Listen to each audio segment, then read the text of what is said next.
My father called me a beggar in front of 100 people at the hotel I paid for. His voice echoed off the marble walls while my mother sipped her champagne like nothing happened. My sister smirked the way she always does when she thinks she's won. But what they didn't realize was that every bill, every flower, every glass in that ballroom was charged to my company. I didn't shout. I didn't cry. I just walked out, opened my laptop, and started pulling the strings. Within an hour, the music stopped, the lights dimmed, and their grand celebration collapsed. Before I tell you how it all unraveled, hit like and drop a comment. Have you ever been humiliated by your own family and decided to let karma do the cleanup? I used to think success would finally buy me peace. Turns out it only bought me silence, the kind that fills every call that goes unanswered, every visit that ends with, "We're proud of you, Lucy, but you work too much." Growing up, I was the responsible one, the bill payer, the fixer. My sister Victoria was the pretty one, the one with the soft voice, the one who never lifted a finger but always got the praise. My parents used to joke that I was born 30 because even at 15 I was filing their taxes, calling insurance, managing overdue bills, while they planned another family vacation they couldn't afford. When I started Parker & Co., they called it a cute side business. 3 years later, when I paid off their mortgage, suddenly I was the financial backbone of the family. They said it like it was an honor, but it was a leash. Every emergency call, "we just need a little help," tightened it. My mother's favorite phrase was, "We're family, Lucy. Family helps family." I believed her until the day she used my card to pay for Victoria's engagement ring. I confronted her and she smiled that slow, pitying smile. "You make so much, sweetheart. Why count every dollar?" It's strange how betrayal doesn't start with shouting. It starts with tiny exceptions you make for people you love. One by one, they stack up until you wake up and realize you've built them a kingdom with your money and they've crowned you their servant. A few weeks before the banquet, Victoria called me, her voice syrup sweet. "Dad wants to do something special, a family celebration, just for us." She said it like an invitation to belong. I didn't know I was funding the show. When the first invoices came through my office, I assumed it was a mistake. My assistant asked if we'd started sponsoring private events now. The contract said Parker Family Gala. Vendor name my father. Payment source my business card on file. I should have canceled it then. I didn't. Some pathetic part of me wanted to see if maybe just this once they'd thank me. Instead, that night I got my answer. Not a thank you. Not even acknowledgement. Just one sentence. Get this beggar out, and the realization that I'd spent years financing my own humiliation. That was the night something inside me snapped. Not loud, not visible, but clean, final. When I got home that night, I didn't cry. I didn't scream. I just sat in the dark staring at the reflection of the city lights on my window, trying to understand how a family could spend your money and still call you a beggar. The silence felt heavier than anger. It was the sound of something ending. By morning, the noise started. First my mother, Lucy. "You know your father didn't mean it. He was just overwhelmed. Overwhelmed by what? The fact that I existed without owing him an explanation I didn't answer." Then came Victoria. "We can talk about this later, but right now the hotel's saying the payment didn't go through. Could you check that, check that?" Not "how are you?" Not "I'm sorry." Just fix it. That was when I logged into the business account. The numbers stared back, 6 figures in transactions tagged family event. I traced everyone, every signature, every clause, all under my LLC, my logo, my liability. The moment I saw my own name on the catering contract, I smiled. Not out of pride, out of clarity. I didn't rage, I revoked. Payments canceled, authorizations voided, flights reversed. By the time they realized what was happening, their family gala had turned into a logistical collapse. The hotel couldn't release rooms. The caterer pulled out. The DJ refused to show. And somewhere between those frantic calls, Jared showed up at my door. He was sweating through his dress shirt, face red. "Lucy, you have to fix this. They're panicking." I leaned against the doorway, arms folded. "I didn't break anything." He blinked. "You canceled everything." "No," I said quietly. "I just stopped paying for what wasn't mine." He looked at me like I was speaking another language. "They're your parents."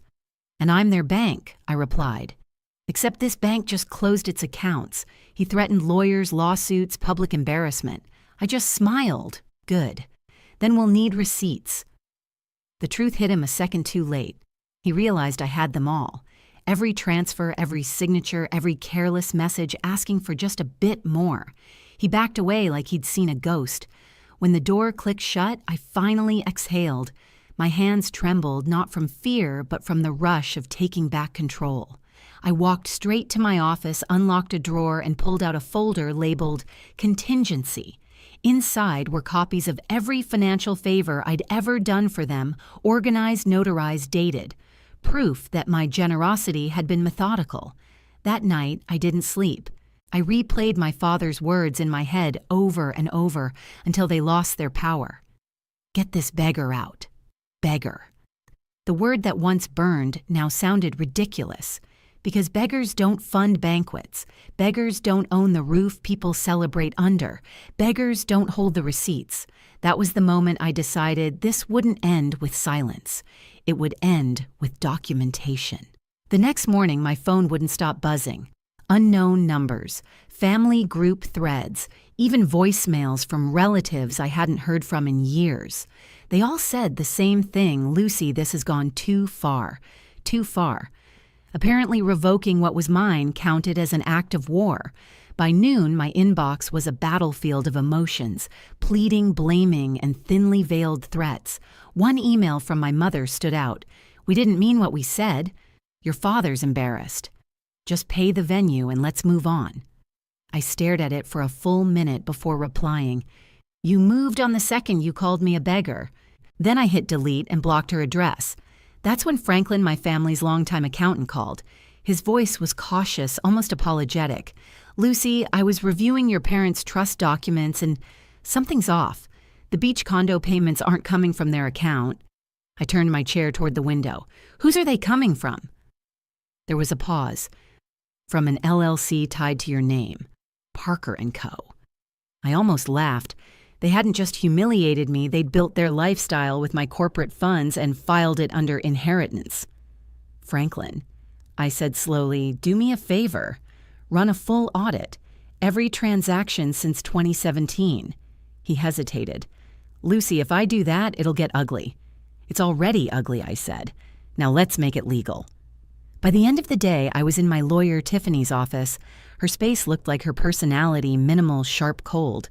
She listened quietly while I laid everything out: the canceled payments, the fraudulent condo, transfers, the years of misuse.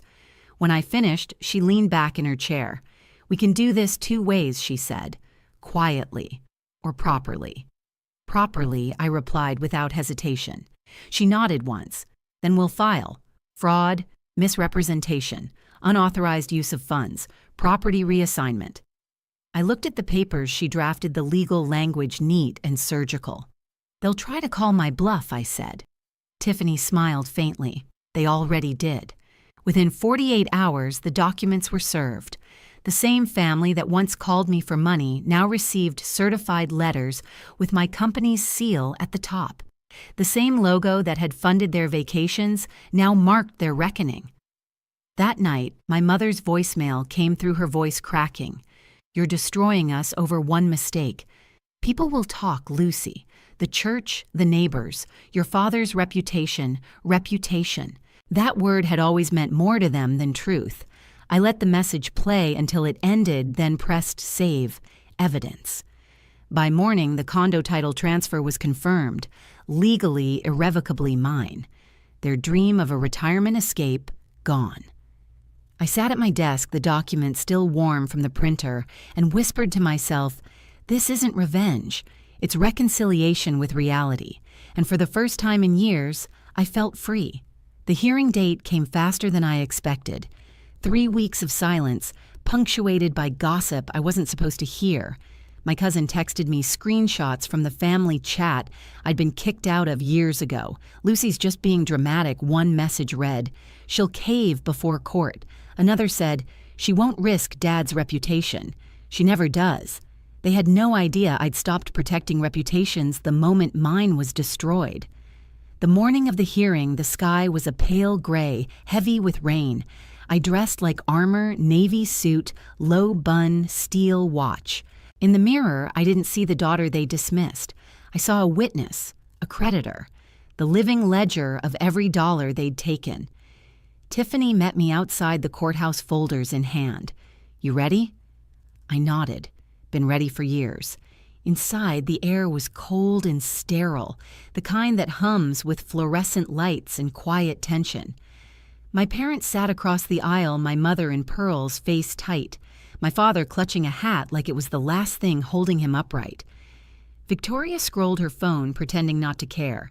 The judge called my name first. "Ms. Parker, you filed for financial restitution and property reassignment." "Yes, Your Honor." Tiffany stood beside me, calm and lethal. "We'll be showing evidence of misuse of corporate funds, falsified inheritance claims, and trust account manipulation dating back 6 years. As she spoke, she clicked the remote, and the first slide lit up on the screen behind us. Charts, dates, transactions. "This," Tiffany said, "is the account history from Parker & Cosa, directly linked to the payments for the family gala, where Ms. Parker was publicly humiliated and expelled." The room went silent, except for the soft buzz of the projector. Line after line appeared: hotel deposits, catering invoices, luxury flights. Everyone signed under my name. My father shifted in his seat, face flushed. "We didn't know," he said suddenly. "She volunteered those payments." The judge's eyes narrowed. Volunteered or unaware, Tiffany didn't flinch. "Your Honor, we also have documentation showing that the Parkers claimed ownership of a beach property, purchased entirely under my client's company. They declared it as inheritance on their taxes." The next slide appeared: the condo deed, my logo, my digital signature. My mother's hand shot to her mouth. "Lucy, we can talk about this." Tiffany cut in, her voice smooth. "No, Mrs. Parker. We'll talk about this here on record." For the next 40 minutes, she laid everything bare. The bank transfers labeled urgent family repairs that turned out to be a kitchen remodel for Victoria. The college fund withdrawals spent on spa weekends. The wire labeled medical expenses that went straight into my father's vintage Mustang restoration. It wasn't just money, it was a timeline of entitlement. Finally, the judge turned to me. "Miss Parker, what outcome are you seeking today?" I stood. My heart wasn't pounding. It was steady, cold, certain.